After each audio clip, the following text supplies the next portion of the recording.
Welcome to Kenton's videos. Enjoy the video.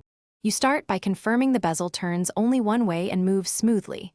This prevents accidental time extension.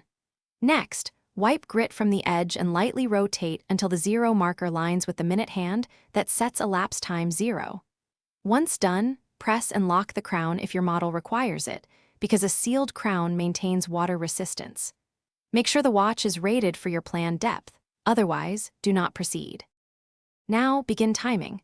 Rotate the bezel so the 0 mark exactly overlays the minute hand at the moment you enter the water.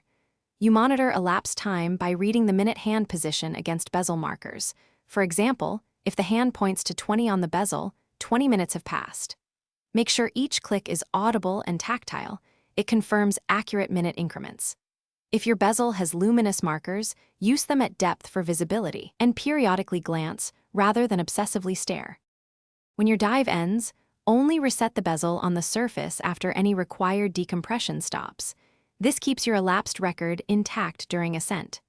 Then rinse the bezel with fresh water to remove salt and sand, and confirm clicks are still positive.